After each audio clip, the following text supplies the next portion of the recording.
what would be some of the key things that you hope that our listeners will take away from you? Buy and sell for me. No, I'm kidding. That's exactly what we learned actually. Wow, that's a key point. Yeah. Trust. All this is just for that. No, I'm kidding.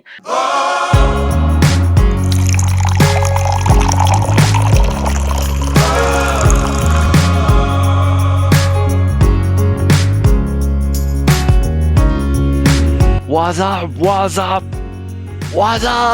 And welcome to another episode of the KopiBros Show presented by Chit Podcast Network.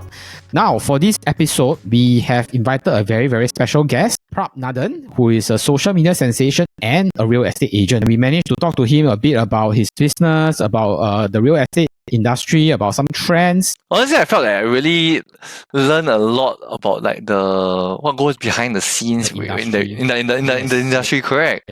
Yeah, like you think like it's just about selling houses. You just think that the hardest part is the exam, but actually you realize that actually there's a lot of things that goes behind it. Yeah. How to say? Maybe it's a Singaporean dream. All of us want to own a home, but he brought up a very interesting question. Is like he said he will ask you first, why do you need to buy a house? Like, are you sure your finances can sustain a house? Or like you want to buy a house, why you must buy such expensive houses? Correct. Yeah. So he actually practiced a lot of this kind of like advising customers that you should think about what you want the house is for. Do a lot of this pre-planning and like like think about all these things through before you actually say I want to buy a house or I want to buy a condo. Like very, very insightful. And our interview also, his advice, we asked him which part of Singapore you want to buy property in will have the most potential in the next few years or next few months. Yeah, so please stay tuned and listen. And welcome to another episode of our KopiBros Show. Today, we have a very, very fantastic guest lined up for you. He is not just any real estate agent. He's taking social media by storm with his fresh, fun, and insightful takes.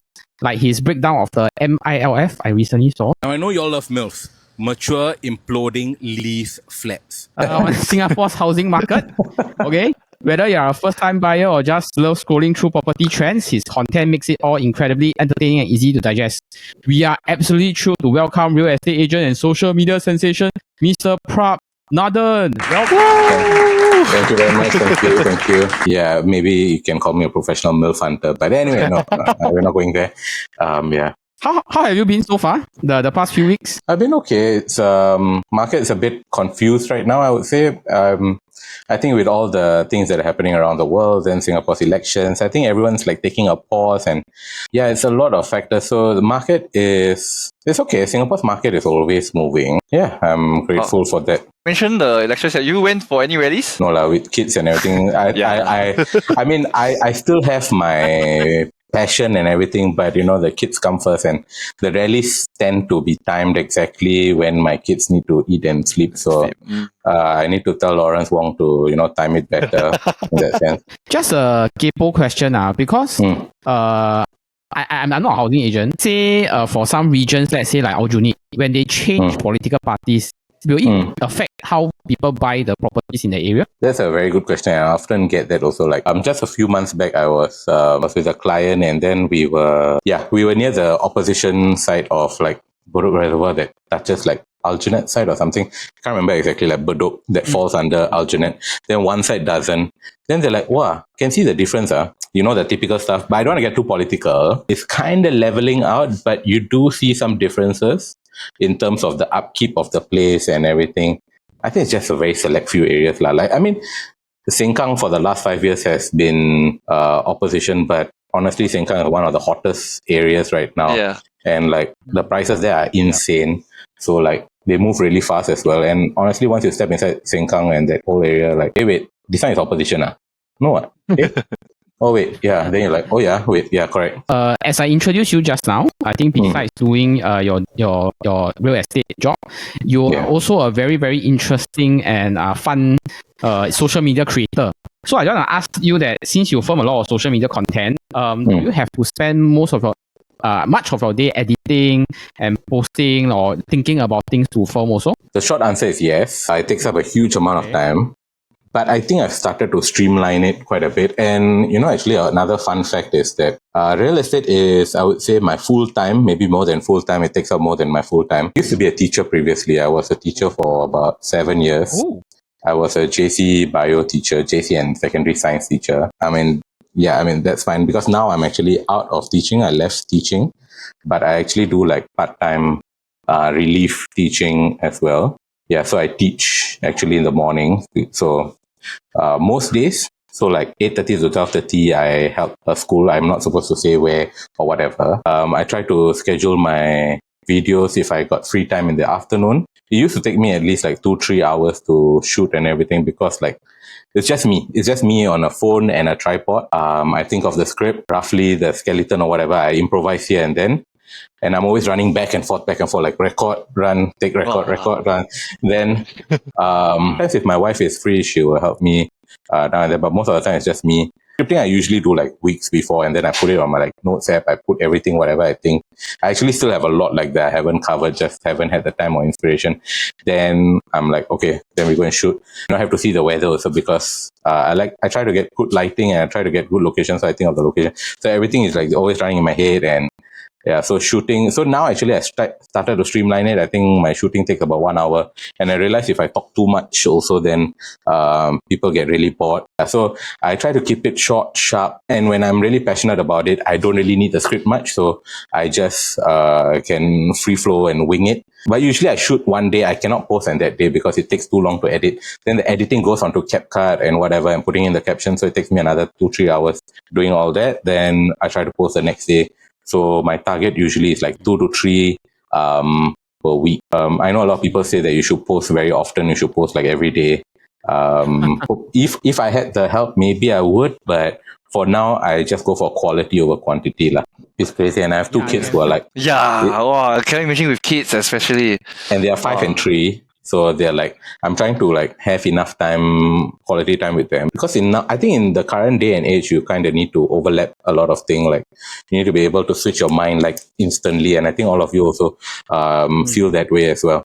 Like when it comes to like my children, sometimes I need to spend a lot of time with them. And end of the day, my social media, the creator, whatever stuff, the thing, actually that's only like, I try to put it like 20% of my time.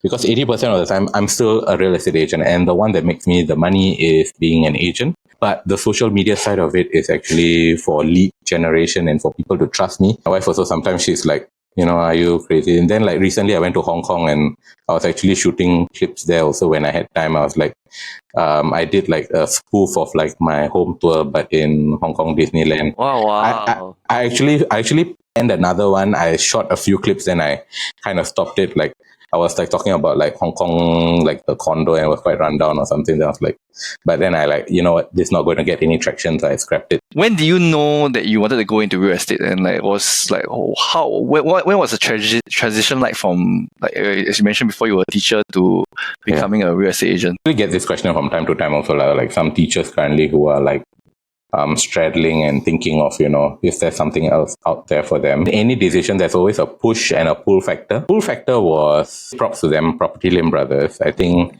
that time during like pre-COVID and during the early days of COVID, like we were all stuck at home and then I was like, I got sucked into the YouTube algorithm and watching like home tours and everything. And then I was like, I think we all everybody was. Suddenly, the starting of COVID, like they straight away, like they were everywhere. Every YouTube video you click is like, Yeah, and you can, like, the moment you watch one and that's it, then it will keep, like, proposing. And I mean, others tried to do it, but they really did it quite well. I've always been the kind of person who subscribe to, like self-help gurus, and I don't pay people for courses because I don't know, I've always been that kind of person that telling me something, I'm very skeptical. The anti-salesperson-y, the new age millennial, because information is all at our hands, and, like, basically the pull factor was that, okay, how are all these people doing it? Then I started reading up, and then just in time around then, I had this one agent who actually became my mentor. I wanted to like really understand what it takes to sell a house or, build a house and all that kind of thing, all the thing around real estate. So that was a pull factor. I think that was the interest for me. Push factor was, I've been working for 6 years at that point and was a teacher, full-time teacher. I love teaching, and I'll be very frank here because now I'm not like bonded or like Awesome. held by their strings to them. And actually, honestly, after leaving, I still actually spoken out, and I've actually talked to MPs about it who I connected with and everything. Like Louis Ng also, I talked to him.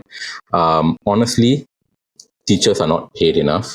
And it just wasn't for me, basically. And I have full of respect for everyone who's still in teaching. I know a lot of friends who came in with me and now they are like hitting their 12-year, 15-year kind of mark. And I'm like, full of respect.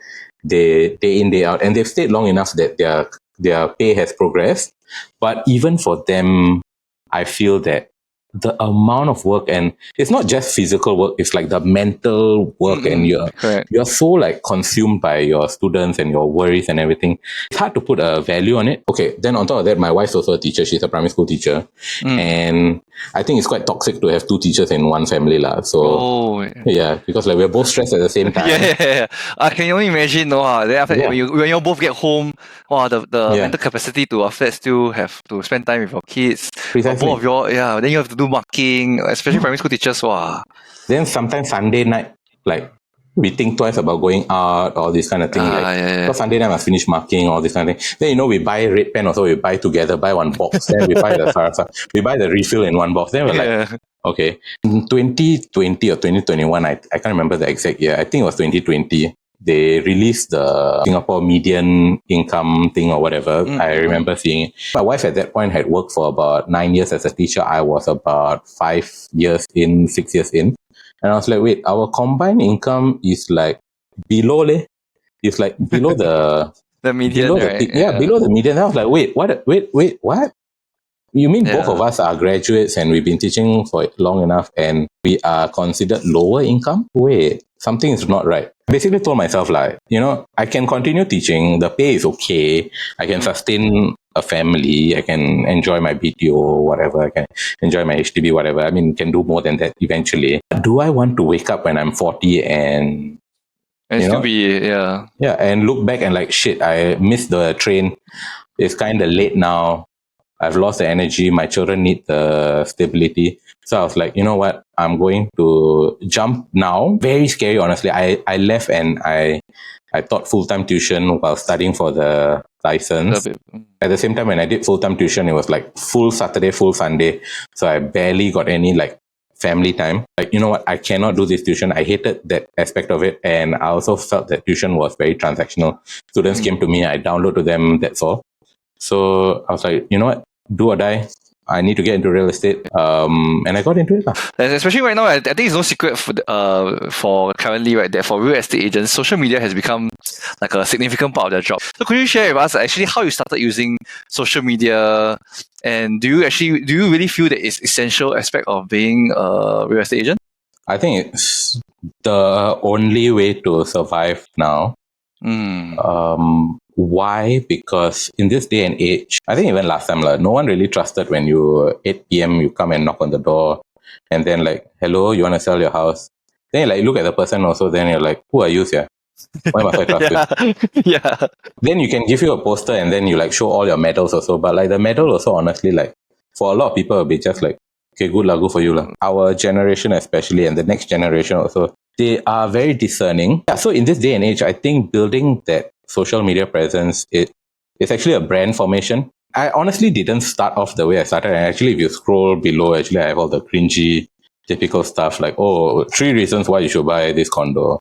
Or then it's all the 3 good reasons. Then like I never say the bad stuff. And then like, why you should upgrade from your BTO now? Why you should sell your BTO at 5-year mark? Okay, I got some traction from there. And thank you to the early clients who became my friends and trusted me then.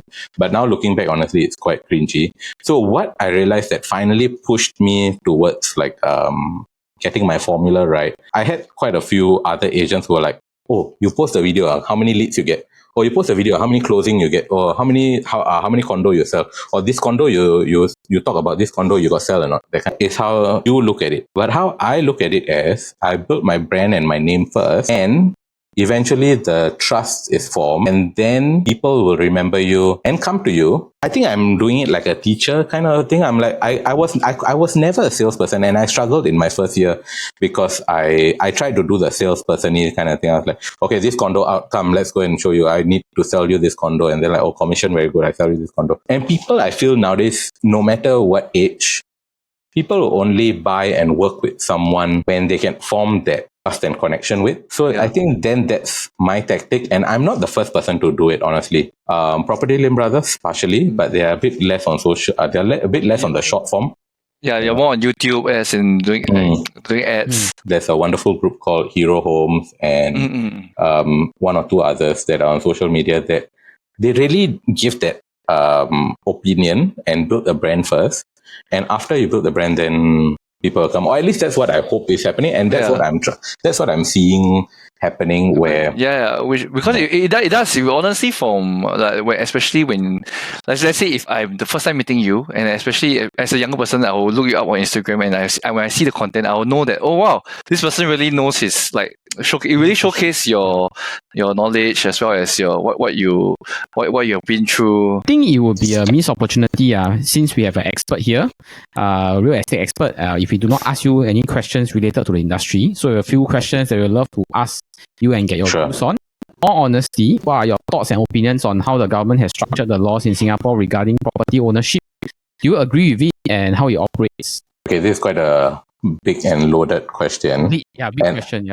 But, and again, I mean, people are probably going to disagree or agree with me. In a democratic and capitalist kind of society, they have their hands tied in that if they do not allow land prices to grow or prices to grow, you will have situations where overseas investors or even local investors and everyone, they would not have the confidence in putting in the money. And this will have the ripple effect into commercial and everything else. Then you have a big population of local people and Singaporean citizens and PRs who are then trying to keep up. It's almost impossible for them to help both sides. And even our public like our HDBs and everything, right? They are tied to the land price as well. And a lot of people say, technically the government owns the land. They can price it differently.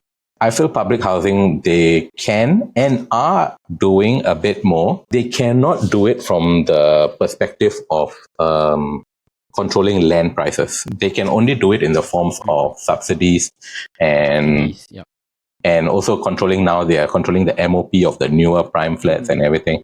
And actually that is quite a good system. If I'm putting aside my agent side, because honestly, it's not that good for agents. And I'll be very frank.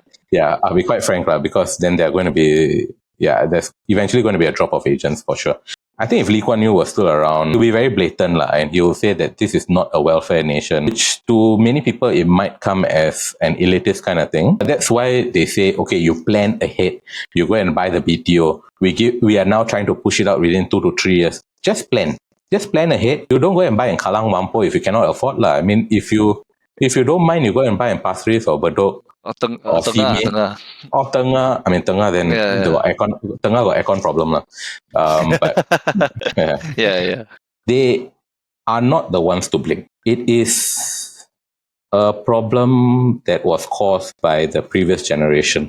Manipulated and found all the loopholes, snatched up all the houses, snatched up all the lands. Those who were smart, had some money, and were opportunistic. They played by the rules. I'm not saying they didn't play by the rules, but it was because of that they had to plug all the loopholes.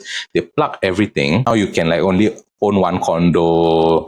And then the jump to landed is difficult because a lot of people bought the landed. And I know some families who own whole streets and everything like that. And I'm not pro-PAP, I'm not pro-opposition or anything like that. I'm pretty neutral. The government has still been quite reactive, and they can only be reactive because the underlying issue is that the land price has to grow. The whole reason why the market is being propelled, even in public and private, because people want bigger. Even I see a lot of HDB upgraders, they're torn between going to a condo, 1,000, 3,000, 4 square feet, versus 5-room BTO to a executive mansionette or executive apartment. And that is the one that's pushing, I feel, a lot of upgraders into that honestly, if our house sizes were from the start just a bit bigger, I think that itself would dampen a lot of movement. And I had one video that had quite a good traction on the fact that they're telling us that they want us to have more kids and everything. And for us all, like when we grew up, like we were fine, like, you know, like living, like staying in the same bedroom as our siblings or whatever. Yeah. And like we were okay. But, you know, for us, you ask us now, like honestly, we want a room for each of our kids. Like it would be nice, like, as in they need their bedroom, they need their bed, they need their privacy, they need their study table and anything like that. Having that 3-bedroom layout for 5A, 4A kind of HDBs, right? It just is not enough. If our houses came with 4 bedrooms, I think then it would actually, like, people wouldn't be like, oh, I need to move up to an EA or EM, or I wouldn't be like looking for a condo that I can fit like 4 bedrooms. And Singapore is now going to be split into, I feel like what I'm seeing is Singapore is being split into those who want kids and one space, or are just happy with 2 bedrooms. Like the 2-bedder condos. You're going to be falling into these two, like the dinks, the dual income, no kids, and the dual income and 2 to 3 kids kind of situation. Yeah. And it's going to be a very distinct group of people. The satisfying of the dinks is quite easy, but the satisfying of the families is not easy. It's honestly just a bit more. I feel like everything is all about planning just a bit more. We're not asking for like another 500 square feet. We're literally just asking for maybe another 30 square feet. And I look at my BTO, so it's like got 3 bedroom, it's a 5A. I'm like, I'm running out of space. No surprise, right? That much of your actually content, right, is actually tailored towards people in their prime working years, as you mentioned. So those who may be first-time owners or preparing to make their first major decision when buying a home, like, as you mentioned, like doing the upgrade. So for most of our podcast listeners, right, the age range actually falls within this demographic. So in all honesty, right, what is the biggest observation, right, you have noticed about millennials and the younger generations when it comes to property ownership in Singapore? Again, I think it's not fair to say that there's one overarching idea. On the slightly worrying side, I think a lot of us, and me included before I really started thinking about it, go large immediately and just, leverage stay forever. Stay forever and leverage your entire income and just like, you know what, go big, go hard, the YOLO. I know the younger generation, they'll be like cringe, oh my god, he just said YOLO. But like, you know, we grew up with that word YOLO. YOLO. Yeah, we grew up with YOLO, like just go all out. Take maximum loan. Why save? Why are you? They give you so much, just take everything. Yeah, just take everything. Or then like HDB also, never mind, just go for the biggest HDB flat lah. Just go EA, go and renovate 200,000 and you go and do some Bali theme or something like that. I think also partially we grew up with the slight privilege of a very stable country, and our parents, a lot of them like gave us a lot of leeway and privilege in that sense. And I think that helped form that thinking.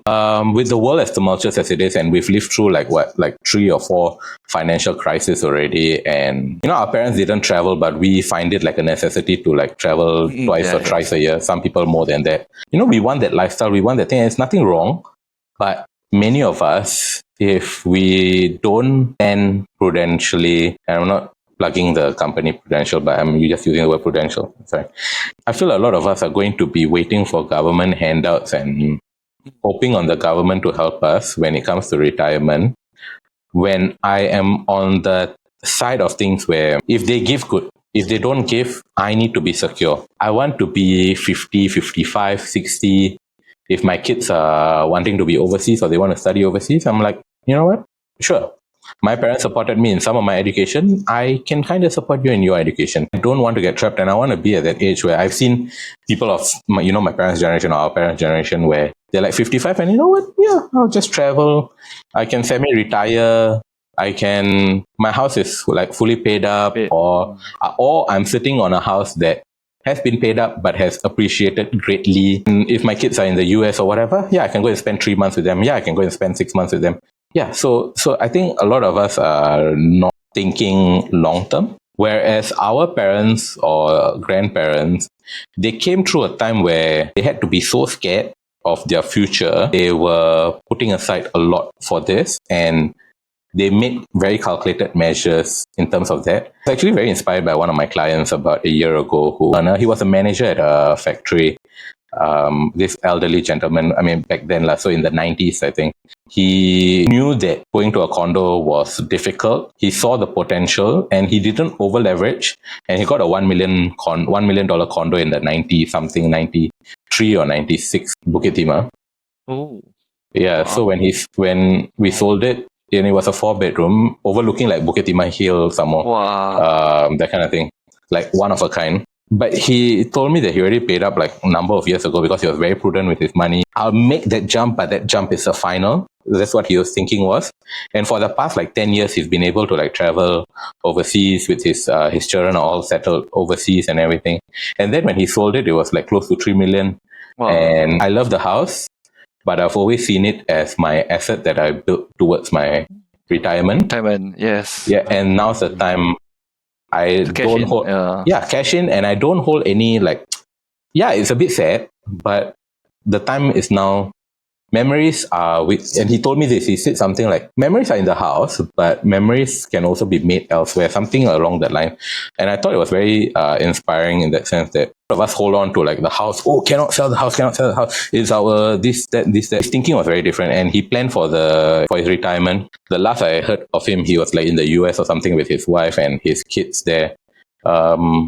So you have to make very calculated measures, like essentially. I think another thing that I would like to touch on is about how competitive the real estate scene is in Singapore. Many agents from different companies often compete over the same property. Why do you think so many agents do not succeed, and what makes you stand out from others? I think that's a good question, which I always ask myself also, like, why I'm so great, man. In the early days also, I used to get listings stolen, other agents come and, undercut or whatever. I'm like, I got very inflamed. That's where then comes back to my first part about, building a brand, building a name. Funny story, one of them, the recent one, agent came knocking on their door. They say, hey, sell lah. Then like, why don't you sell? Hey, can make good money, all this kind of thing. They, no. Then the guy was pestering them. Then he took out the Instagram and said, this guy is my agent. The guy was like, oh, okay. I don't know whether he knew me or whatever, but like, they backed off and then they were like, okay.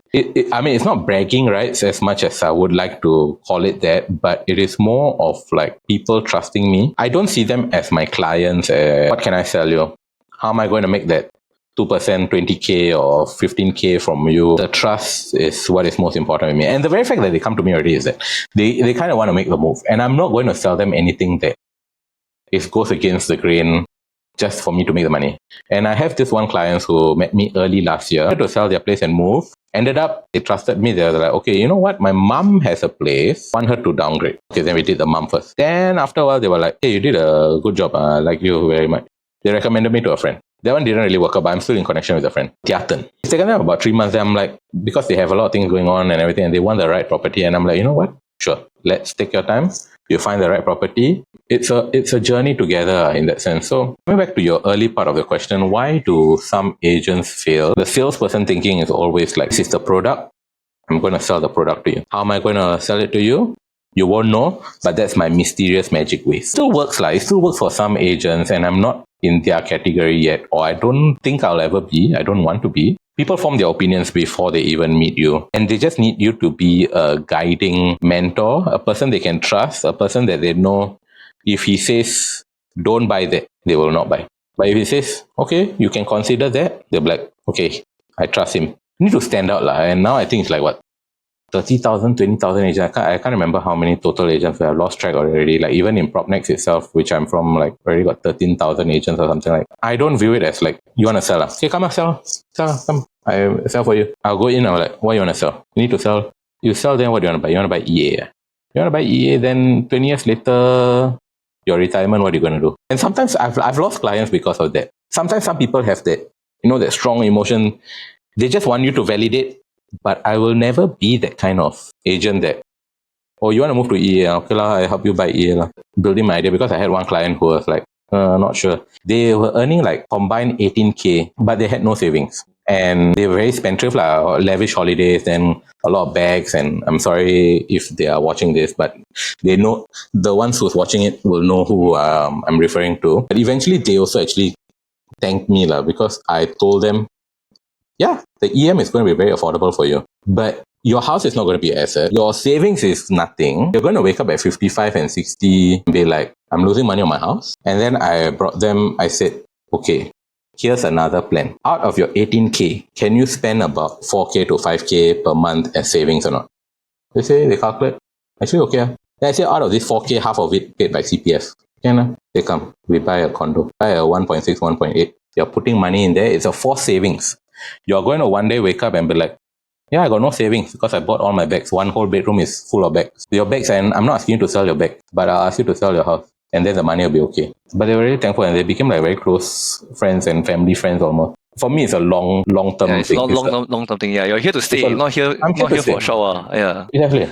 So I think we actually covered the broader view of the Singapore market, but I'm sure that as a real estate agent, right, you actually got plenty of quirky and entertaining stories about dealing with like Singaporeans. Will you care to share some of the wilder tales you've experienced, whether it's with buyers or sellers? I got quite a lot. The simplest, wildest tale was met me, then they say their first time buyers, they wanted to buy a HDB, then they were like, oh, we want a high floor. They brought them to like 22nd, 24th floor, I can't remember which floor. Their face like one kind. Then I was like, why? Too high, uncomfortable. Huh? I'm like, uncomfortable. They say can feel like shaking or something. Then I'm like, did we go during like earthquake or got tremor or something? Bring them to 10th floor. I mean, like very close to the train tracks or whatever. I mean, maybe it could have been just a house thing or whatever. Brought them to another one, similar floor. They said, oh, can see the other blocks. We want to see the sky. You know what we ended up with? They bought a 3rd floor flat. Wow.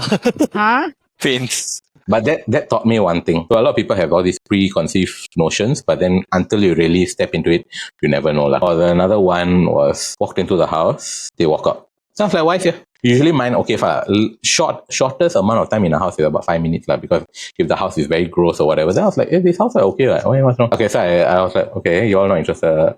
Then they were like, yeah, not interested. I was like, why? Never mind, we talk later. We went down. Yeah. Okay.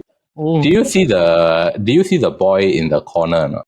Wow. Then I was like, what boy in the corner? They say he was like where you were standing lah. He was just beside that side. You was like, why you never tell me then? Why you just let me stand in the house all the way?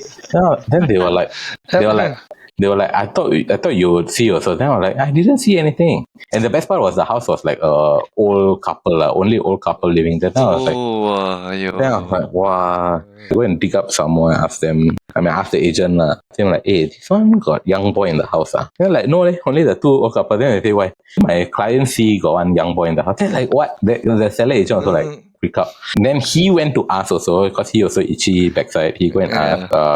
They had one son pass away long time ago. Wow.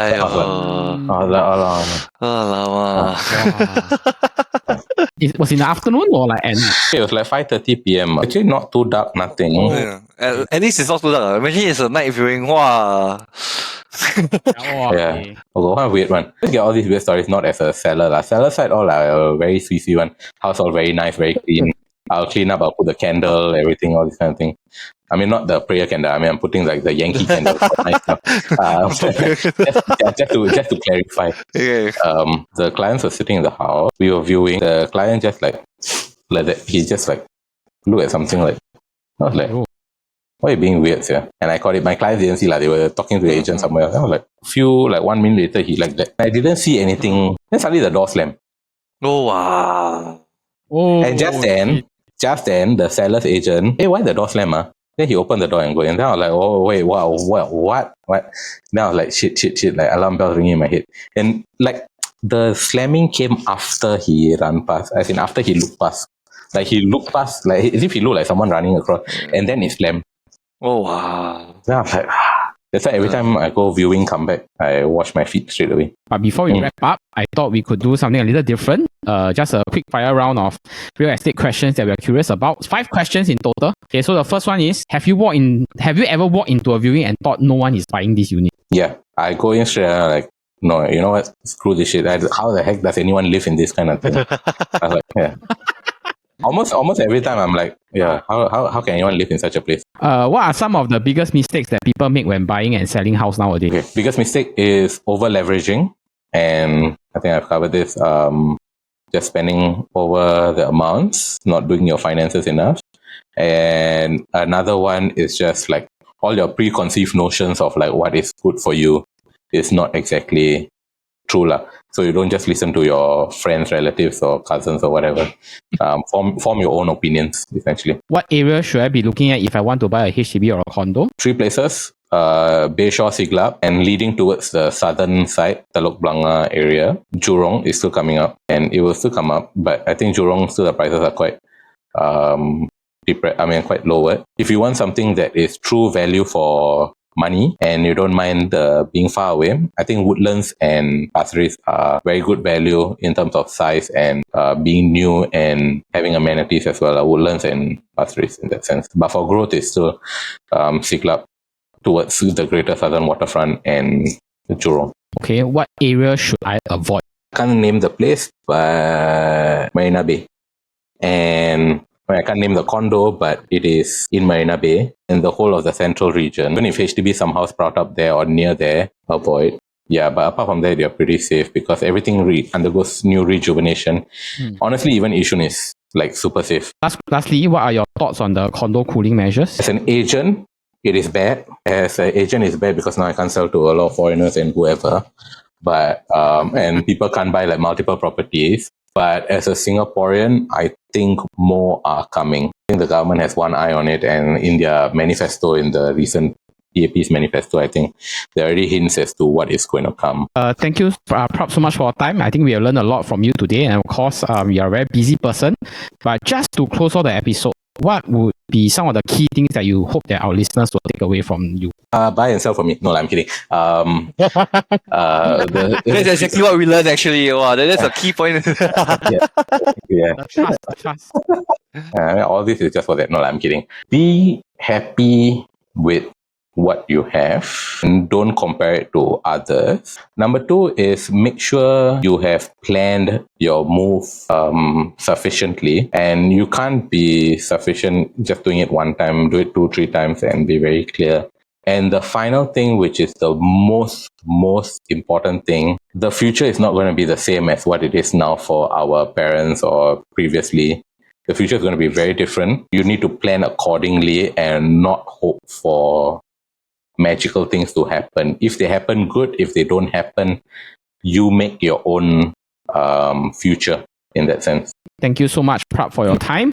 Would you like to tell our listeners where they can find you? So they can find me on Instagram and TikTok. I do a lot of videos there. I go by Prab Nathan, Prab Nathan, as in our former president, Mr. Nathan. No way related. I love to connect with everyone. I try to message everyone all the time. Okay, hopefully we can have you back in the future to do a part 2 where we have the audience viewers ask you some questions. I would love to, honestly. So stay tuned for our future episodes with Mr. Prab Nathan. Once again, thank you so much for your time and hope you make big sales. Big money. Big sales. What? On the MILF hunting. Hey, that one. Hey.